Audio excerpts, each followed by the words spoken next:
Olivier, c'est quoi le HDR? Olivier, c'est quoi le HDR? Olivier, comment on fait des bébés? Bon, ok, je vous explique. C'est quoi cette bouteille de lait?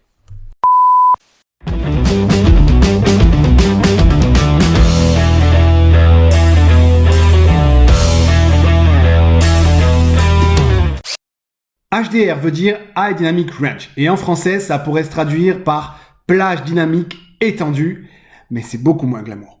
Pour vous donner le contexte, je suis sûr que vous avez déjà entendu ce terme-là quelque part. Sur vos téléviseurs, par exemple, qui proposent désormais des images HDR, ou bien dans les options de prise de vue de votre smartphone pour les photographies avec l'option HDR, ou encore sur les sites internet de vos concurrents qui proposent peut-être ce type de photo pour la prise en charge de leur mandat.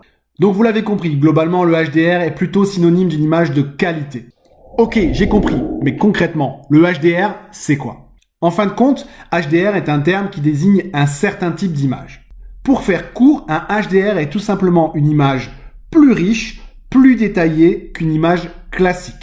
Une image qui contient plus d'informations et plus de détails. C'est une image qui a une plage dynamique étendue, quand on le compare à une image classique qui a une plage dynamique pas étendue, en fin de compte.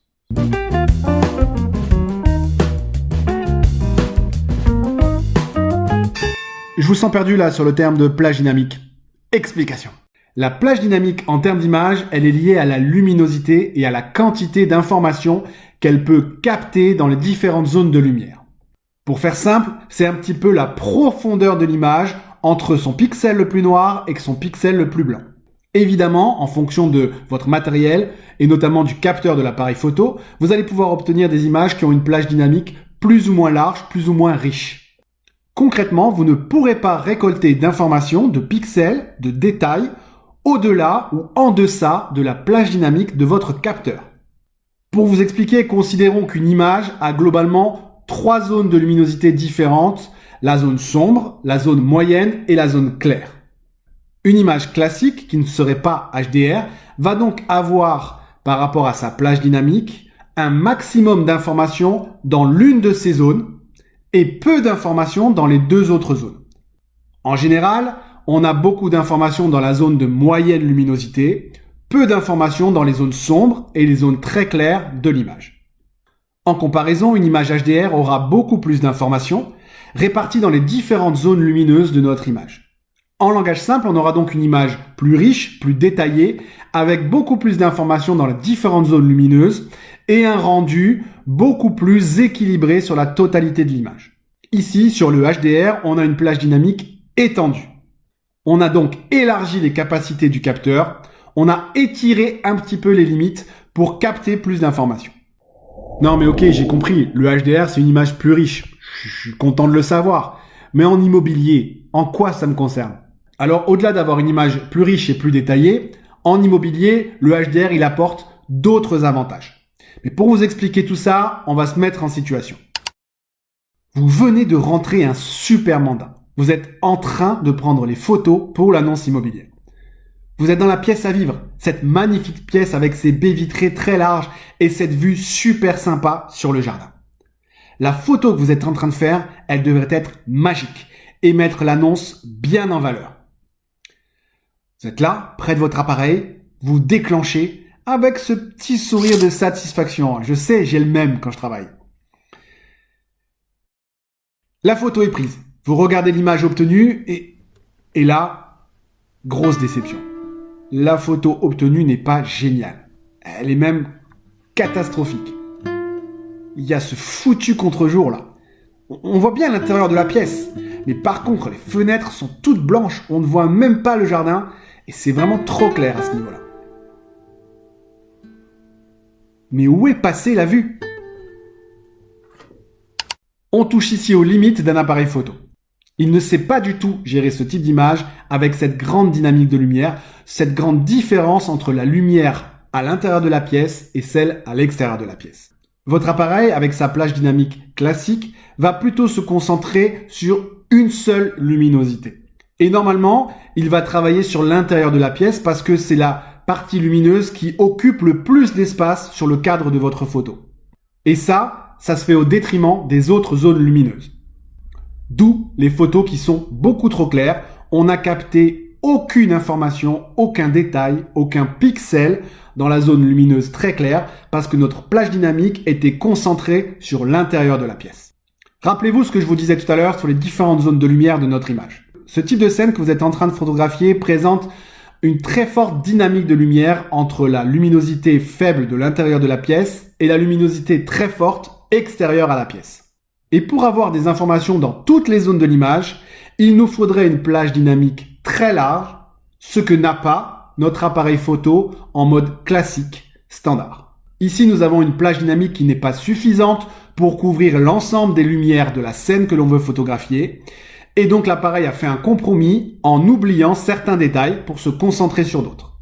Ouais, mais je comprends pas parce que pourtant, la vue, elle est bien là. Je sais que ces photos sont peu valorisantes, d'autant plus que ce n'est pas ce que vous voyez sur place. Ce qu'il faut comprendre, c'est que l'œil humain est beaucoup plus perfectionné qu'un appareil photo et que naturellement, il va faire une certaine adaptation vis-à-vis de toutes ces lumières. Donc lorsque vous êtes physiquement dans la pièce, aucun souci. Vous voyez très nettement l'intérieur et lorsque votre regard se porte sur les fenêtres, naturellement, sans que vous vous en rendiez compte, votre œil va s'adapter à la nouvelle lumière extérieure et vous montrer les détails qui sont à l'extérieur.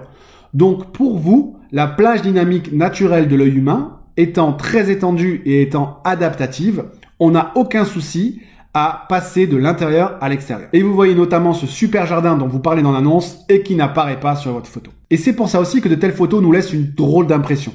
Parce qu'elles ne semblent pas naturelles. En tout cas, elles ne correspondent pas à ce que nous avons l'habitude de vivre et de voir réellement. Donc là, on a un double effet déception. On a des photos qui ne montrent pas la vue à travers les fenêtres et cet atout majeur de la maison qui est son jardin.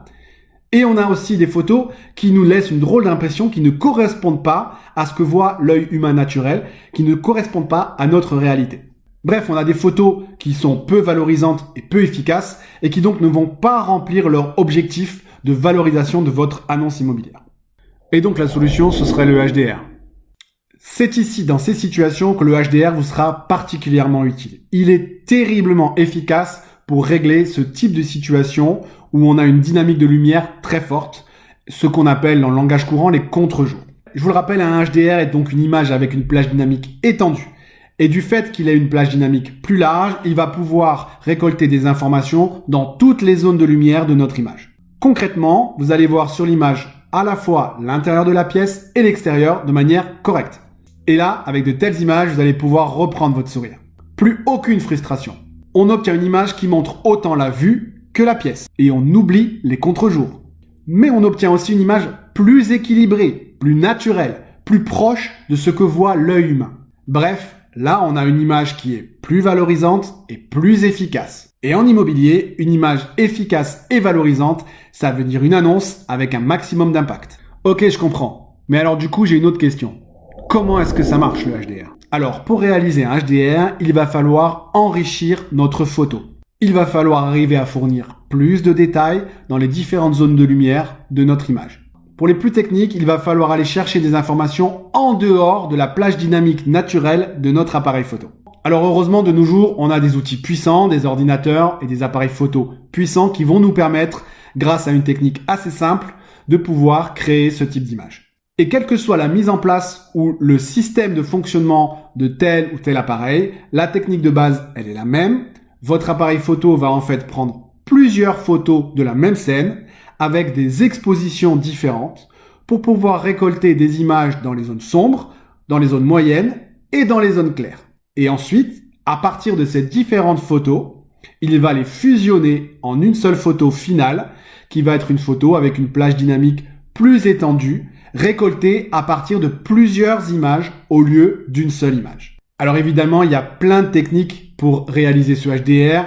On va faire varier le nombre de photos que l'on va réaliser, on va faire varier l'écart de luminosité entre les photos, on va faire ça de manière automatique dans nos appareils, de manière manuelle, de manière contrôlée dans des logiciels. Bref, il y a tout un tas de techniques pour réaliser un HDR. Je ne vais pas vous expliquer tout ça dans cette vidéo. Ce qu'il faut retenir, c'est que faire un HDR, ce n'est pas compliqué. Il y a quelques paramètres à prendre en compte et une petite prise en main, un peu de pratique pour pouvoir arriver à faire un HDR efficace.